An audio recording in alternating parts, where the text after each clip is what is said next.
want to start a business, get out of the office, achieve happiness and success while crushing life? This is Boss to Boss, the place to be for that extra motivation to get up and follow your dreams while learning from the ones who have already done it. And now for your host, Miro Wieslow. What is up? How you doing? How you feeling? Welcome to your one-stop shop for all the tips and recipes you'll ever need to take control of your life and finally become boss. Today's guest has spent 4 years in sales after high school instead of chasing a degree. He started 2 businesses and then left the sales job. 18 months later, he's made over $1.6 million while traveling to dozens of countries and has helped thousands of people to achieve the same thing in their lives. Owner of Millionaire Mafia and Vulcan Customs, Ben Oberg. Pleasure to have you on today. How you doing? Good. How about yourself? Thanks for having me. Good, man. It's been a while since I met you and seen you, so good to finally reconnect. Definitely. All right, you want to go ahead and sort of tell our listeners a little bit more about you, maybe specifically Millionaire Mafia. That's what really got me involved when I first met you, and maybe tell us something new that we don't really know. Sure. Yeah. So I basically, to backtrack a little bit, I spent 4 years in sales almost immediately after high school. I went to technical college for about 4 months, and then I just said, okay, I don't want student loan debt, and I do not want to get $9 an hour working for somebody else. So I went into the next best thing that I could, which was sales, where you're operating under, an owner and stuff like that, but you've got a lot of leniency with how you conduct business and how you sell cars and different things. So I went into sales, selling cars for 3 years and 9 months, and I climbed a ladder as far as they would let me. I was hustling first there, last to leave every single day. I had a key to the dealership, and the owner didn't even know that. And, I was just trying to hustle really, really hard. And at a certain point, they just kind of stopped me and they said, well, you're too young and nobody's going to buy warranties from a 21 or a 22-year-old. And then pretty soon they let me in. I was running with their top guys in finance. And then I just said, you know what, I can't do this anymore. I'm working 63 hours a week, and you come in on your days off. If it's the end of the month or the first of the month, it's your day off. You come in, you show up, coming home to a cold dinner at 11 p.m. And I'm like, I'm not doing this for 40 years and somehow thinking this is okay. I can have a better use of my time. And for the last about 16 months, I had really been trying to figure out how to start my own business. I dabbled with making money online and all this different stuff, and really no success anywhere. I wasn't really passionate about it. And I had been trying to brand myself on Instagram, which is kind of what got me started. And I discovered how to build a following on Instagram after failing at it for about 13 months straight. And after about 100 hours a week of consistent work for 13 months, I made $27, and I was the happiest person in the world because it was the first time I had made money myself with my own skill without a boss, and it was completely down to my own skill creating that. And I told myself, if I can just add a couple zeros, I can make this happen. And that was August of 2016. And then by November of 2016, I just said, see you guys, I'm done. I got to go. Got to do something else with my life. And I did not have any money in my savings account or checking account. I had nothing except about $5,000 of debt each month from bills and mortgage. And I taught myself how to make money in several different ways on Instagram. And then I came out with a course that teaches that, and 15, 16, 17 months later, or 18 months, I guess, I now teach how to market and brand on Instagram. I teach how to market and brand in social media and build sales skills. And I teach people how to develop substantial cryptocurrency portfolios. And that's what my business, Millionaire Mafia, is educational training to teach anybody, an everyday person or an entrepreneur or a business owner, how to take their current business and excel at more, or brand on Instagram, or develop marketing skills, or become very well versed in cryptocurrency and make money with that. And it's just really about,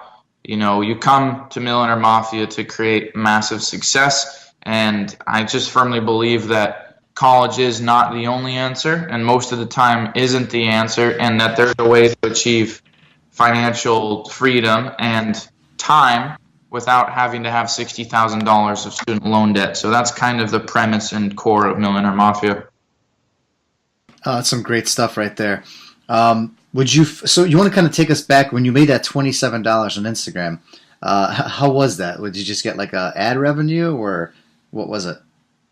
So on Instagram and many different platforms, there's what they call shout outs. You're basically saying, hey, go follow this guy at Luxury Post 247 or Menswear Academy, or whatever their Instagram username is. And I had about 18,400 followers at that point, which was just, I did through posting really cool content every single day, and hosting little giveaways and stuff like that, saying, go comment on my recent picture to have a chance to win XYZ product.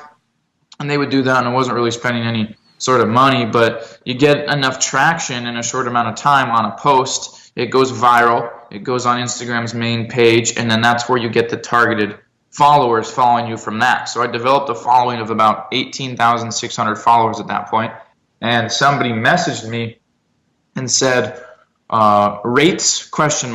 Like, what are your rates ? But they just said rates ? And I was like, what does that mean? And they're like, LOL, shout out. And I had to literally Google what a shout out was at that point. And I was like, oh, okay, yeah, $30. Just name something, whatever. And he's like, well, I'll do 25. I'm like, 27. And he's like, done.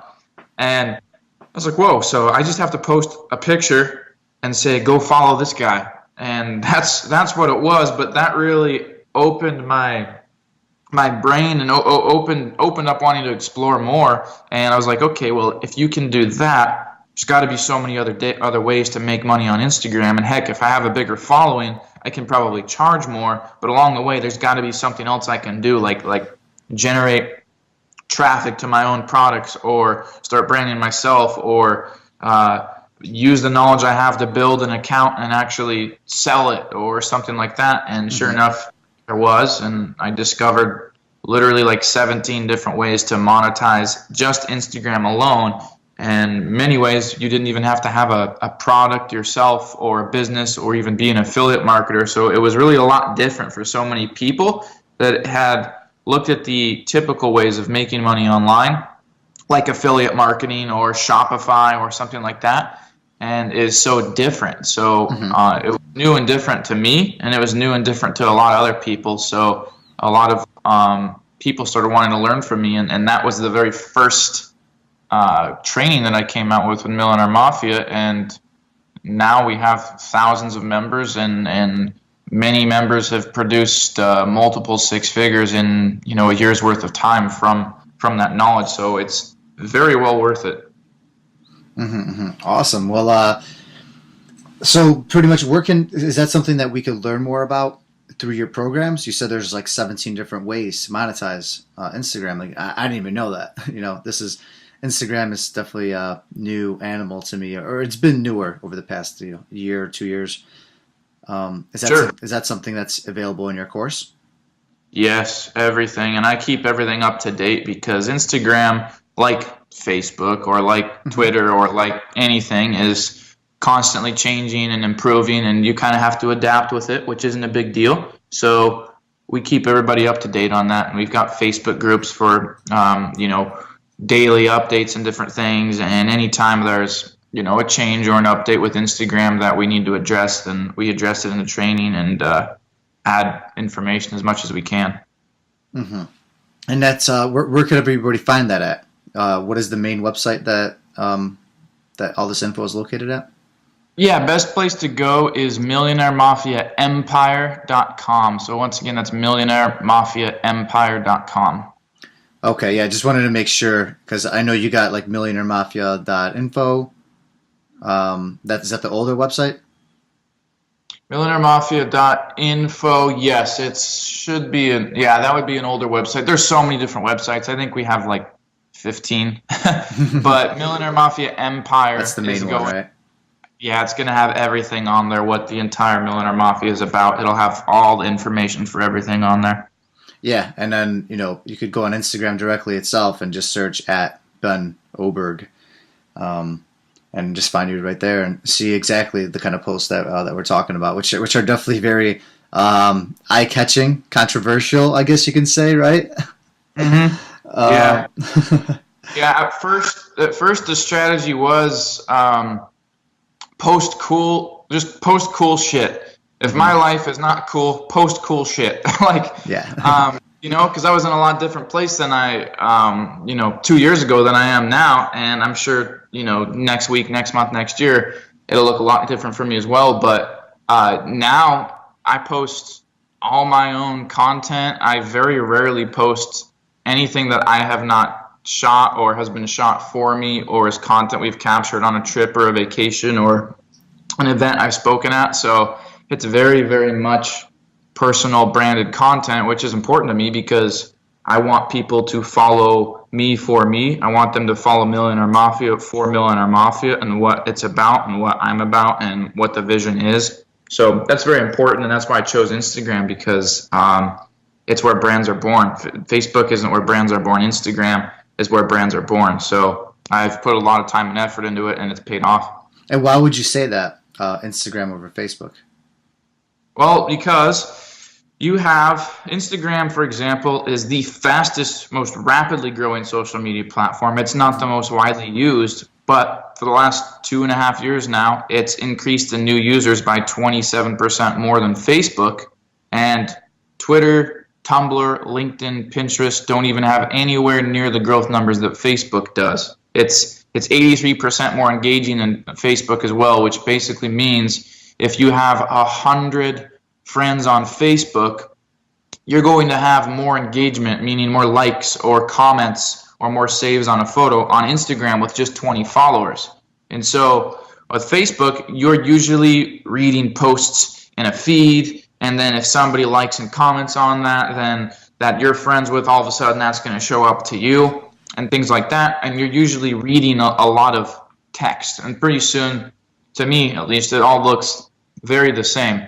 So with Instagram, it's like a blog. You can have pictures, you can have carousel pictures, which are like almost like a slideshow. You swipe over, and those can consist of videos or pictures. You can have up to 59-second videos currently, and then under all that, you can have a caption that is one word or 600 words or anywhere in between, whatever you want to do, even longer than that. Mm-hmm. And I use that as a way to engage people so that the picture catches them.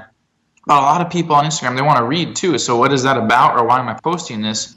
And I try to provide value and post factual information. And then you start getting comments coming in. Well, what do you think about this? How could I do this? What do you think about this cryptocurrency? Or how can I sell this product? And it's all very targeted leads right there. People that are literally straight up asking you, like, how do you do this? How can I do this? You can go live on Instagram, and it stays promoting in your feed for 24 hours for you. Your hashtags are like keywords. You can tag locations and rank for them and go viral and trend that way. And you can have pinned stories, so you can, show people, like, what is the most important things that I want somebody to know in my account or when they're following me, and I can pin actual specific things like marketing or Bitcoin or real estate or traveling or luxury or whatever. And I look at companies like Iconic. They make canvases, like canvas art of very famous pictures, like stuff from The Wolf of Wall Street, or they'll have like $100 bills that portray like the entire American Revolution, Industrial Revolution, Civil War, Emancipation Proclamation, all this history through now, and it's just very entrepreneurial. That brand spent about 80% of their marketing efforts. I've talked to them on Instagram, and they're a multi-million-dollar company now. Life Tea is a company we work with. They're a $6 million company. They generate over 3,000 clicks per month to their website from Instagram. You've got Dr. Brett Osborne, he's a person who's following, we help grow. He's got 40,000 followers on Instagram, generates leads and sales all day long on that. There's that coffee scrub that we saw people using, like all the men and women were like using this black coffee, like toothpaste stuff.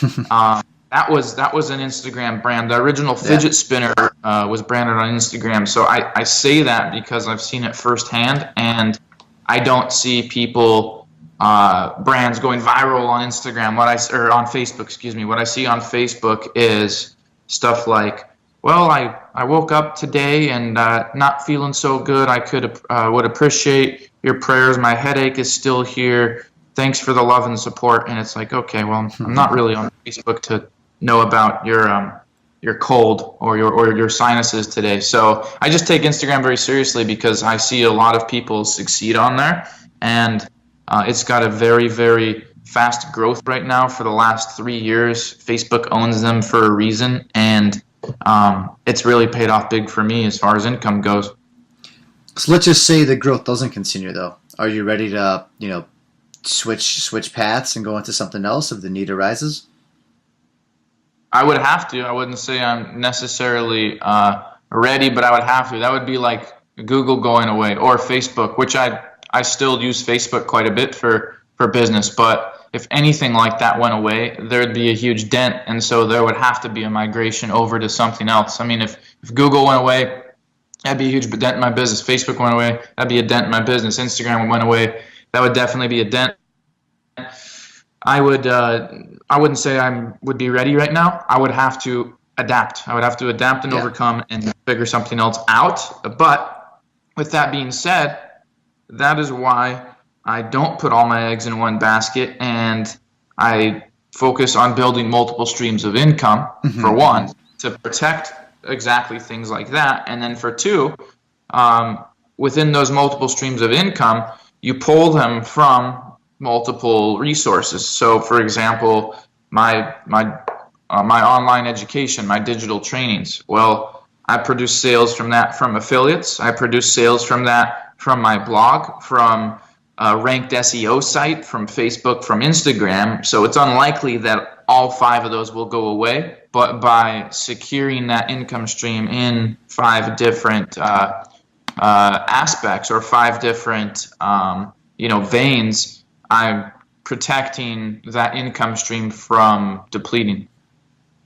Got it. So, okay, I guess you definitely answered the question already, letting us know, when you had enough while you were working at that dealership, and, you definitely hit that point where you just wanted to be your own boss and try something on your own, and you went into it not really knowing what you were getting yourself into besides, trying Instagram out, right, and having a feel that there's potential here.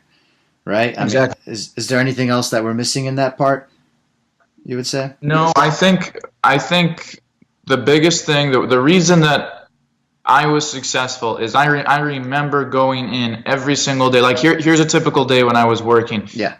You'd start at 10 unless it was a Saturday 9, Sunday was an 11 o'clock. Well, normally you'd start at 10. I'd be there at 9:30 because there's what they call up system. First salesman in is going to get the first customer, and so on. You wouldn't want to be on the bottom of the board, especially if it was a slow day, because you never get a turn. So anyways, I was always first or second there, usually second on purpose, just a strategy of mine. But in any case, I'd wake up about 8:30, take my dogs out, eat, put my suit on after I showered, be out the door about 8:50, grab my tea at a coffee stand, listen to Les Brown, motivational speaker, on the way to work every single day, be there about 9:20, 9:25, close at 8 p.m. I'd plan tomorrow before I left today. I'd be done at 8:30 if there wasn't a customer there. I'd listen to motivation. I'd be home at about 9:15. Sometimes it'd be later if there was a customer there. So, I was a customer coming home 10, 11. And then I would eat. I would work on my own thing, trying to get my business going until about somewhere between 4 and 7 a.m. And then I'd wake up at 8:30, 8:45 and do it all again the next day. And after 13 months of that, it went from, wow, I love the car business. This is new. This is fun. This is exciting. There's adrenaline. There's something about selling a car that just gets the ether going inside you and you love it and it's addicting. Went from that to, I hate my life. I absolutely hate what I do every single day. This sucks. I literally hate it. I am depressed. I am done. And it was not the skill. It was not the income. It was not anything other than the sole fact is I'm freaking done. This sucks. I need to get out of here. I got to go.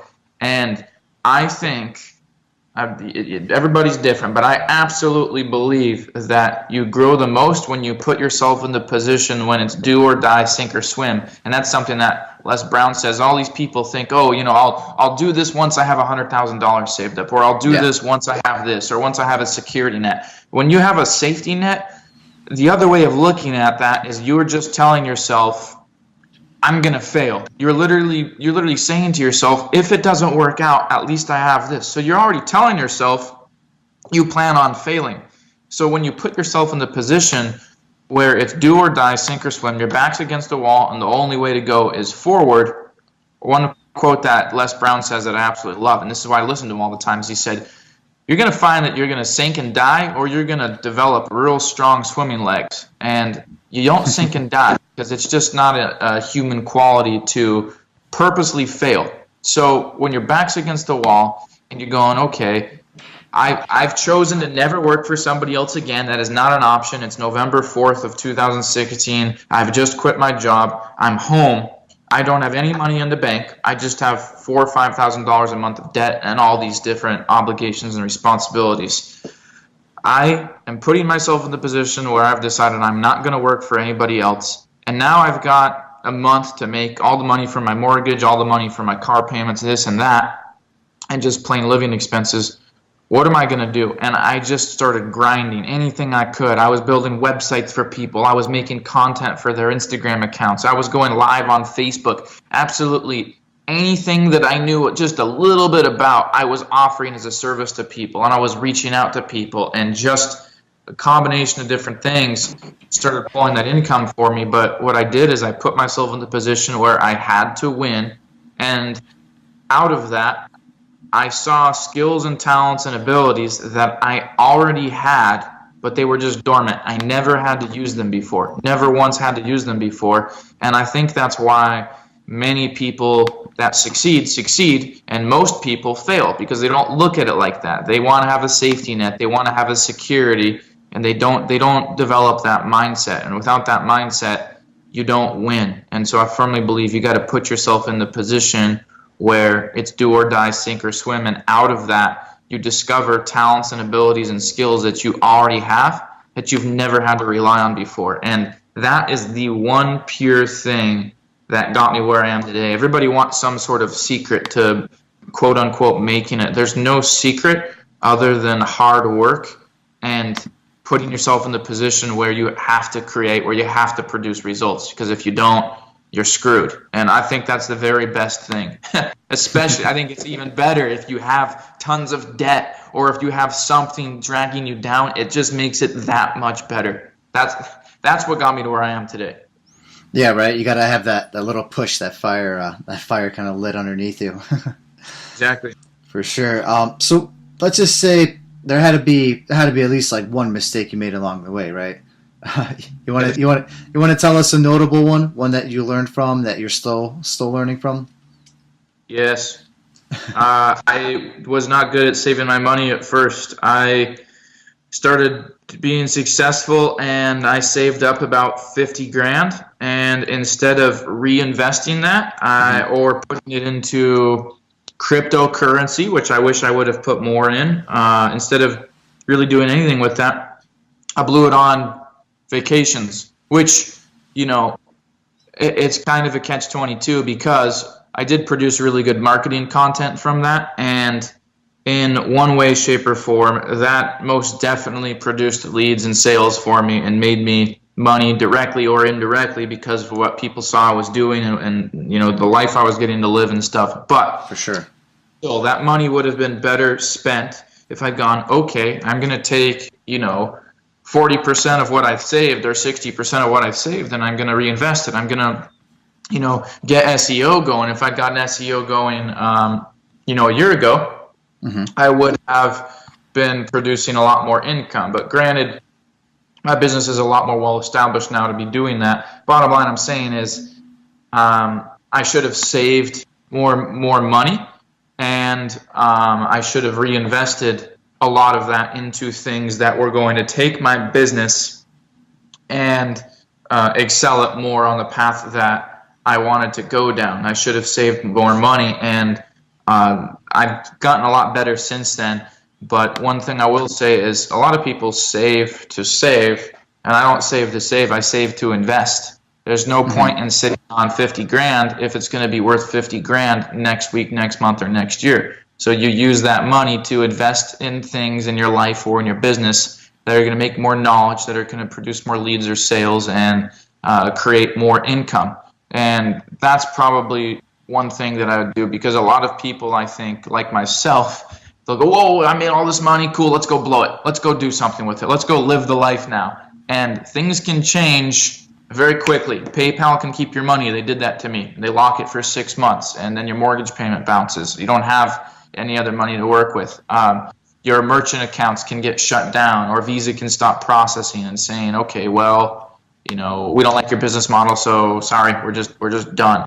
So I would definitely recommend that when you start producing income, save your money and save to invest, and don't blow it. And a lot of people think, they think like I like cars. I really love cars. Yeah. I took some of that money and I bought a couple more project cars. Well, if I had taken the money that I bought those project cars with and actually reinvested in my business, then I would have been able to make more money with my business and bought a better, nicer car that wasn't a project, that was completely done. And so it's like sometimes you slow down to speed up, so the saying goes, and it makes sense when it comes to business. I think that probably the biggest thing is saving money, because I found myself in positions where money I hadn't even made yet was already obligated towards something, and that's not a good feeling, because then you're free from your boss, you're free from your quote-unquote job, but you're still a slave to yourself, and that's not a good feeling. That's not what it's about. It's about creating time and income, which for some reason most of the world seems to think you can't have both at the same time. Right. Well, let's just say there is one of us, one of the listeners, we're sitting there in a cubicle, we're sitting there in that high rise, staring in the abyss, and just kind of on the edge of our seats, debating, is this something for us? Can I handle it? Am I mentally prepared for it? You got any advice for that person, that individual? Yes. Stand up and walk out the door. That would be my first bit of advice. But yeah, you do what you can where you are with what you have. So you got to evaluate your life and go, okay, well, is what I'm doing now making me happy? That's the first thing. And don't even cloud that answer. You go, is what I'm doing now making me happy? And if you even hesitate, if you go, well, yeah, as soon as you do that, as soon as you go, well, or you go, no. If the answer is not a pure, blatantly obvious yes, is what I'm doing making me happy now? If it's not a yes, then you need to change your life. That's the very first question, is what I'm doing making me happy? No, it's not. Okay, well, great. Then now you need to evaluate what would make you happy. Put things in your life that make you happy. And that could be going on a run. It could be eating healthy food. It could be working out more. It could be going on a vacation or going hiking or hanging out with friends. Put things in your life that make you happy. And then look at your goals. So ask yourself, is what I'm doing now make me happy? You go, no? Okay, well, start evaluating your life. What are the things that you could introduce in your life that are going to make you happy? Is it not having a boss? Is it not working for somebody else? Is it working less? Is it making more money? Is it getting to travel? And you look at that stuff, write it down, and go, okay, well, start off. What can you do right now where you are with what you have? And so you look at your skills or abilities that you have or things that you know you're good at, and you start applying those. See, there's no reason that, for example, why would I be a welder for a company when I can weld myself? Like, I'm the welder. Why would I go to a company that pays me to be a welder when I'm already a welder? Like, why would I just not be the company? Why wouldn't I be my own company? Why wouldn't I be my own boss? Why do I need to go somewhere else to employ me in a job that I love? I love welding, for example, and get paid $50 an hour for that. When I could totally freelance it and weld myself on my own time for customers that I choose whenever I want and charge what I'm worth and get paid more and have more freedom. So I look at things like that. I start off, evaluate your life. Is what you're doing now making you happy? No. Okay, change it. Plain and simple, change it. Well, I have kids. I have college debt. I'm not hearing any excuses. Is that supposed to be something that stops you? Kids, call it? No? Okay. That's all just a decision. That's all you making excuses and being pathetic, honestly. So you don't make excuses like that. You look at stuff and go, okay, well, it doesn't matter. I got these obligations. These are the very obligations why I owe it to myself and to my family or my friends or my kids or my financial status or my freaking bank account that I need to make changes. So then you start putting things in your life that make you happy, and you start off with the brick of the wall, not the whole wall. You start off laying one brick instead of focusing on the whole wall and everything you got to do. You just keep laying bricks perfectly until you have the best wall that's ever been built. And that's what I did, do what I can, where I am with what I have. And as I started doing that, I started creating these little successes that created a little bit more success, and then created a little bit more money, and this person's paying me here, this person's paying me here, and then all of a sudden, okay, cool, whoa, half the wall's done, okay, great, bigger successes, and then now I'm riding a motorcycle across America, or going to Costa Rica, or going to Italy, or speaking in different countries and stuff like that. So that's what I recommend to people. Evaluate your life. If it's not making you happy, you owe it to yourself and everyone around you that you care about to make changes and be in a constant state of improvement. And it won't happen overnight, so you can't get discouraged by that, and you'll have different failures along the way. But as long as you're doing everything that you could do at that particular time to improve the quality of your life, you just start filling it with things that make you happy. And it's a stepping stone, it's a process, and it doesn't happen overnight. And some people want to do that whole safety net thing. Others get it and they just take the jump head first. And that's the way that I really recommend it. And when I say that, I'm not saying, okay, well, you have $647,000 owed by next month in taxes or in whatever, and you're like, yay, I'm free, I'm going to leave and figure it out in the next 30 days. I'm not saying that, but I'm saying at some point you do have to make a big decision and go, is what I'm doing healthy for me? Is it good for me? Is it improving my life? Is it making me happy?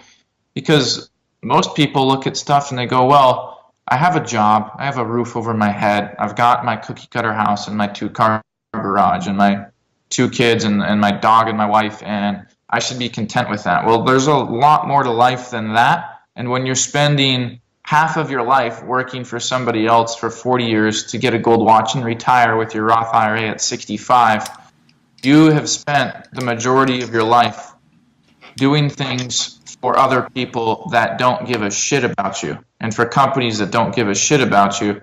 And I think people need to develop an awareness of the value of time. Because when you do, you realize that there's so many other things. There's so much more to life than a job. And you can create, and there's money out there. And you've got skills and talents and abilities that you can put to much more use than your job description allows you to do. So I just say, to sum that question up, you got to ask yourself if you're happy with what you're doing and start actively making changes.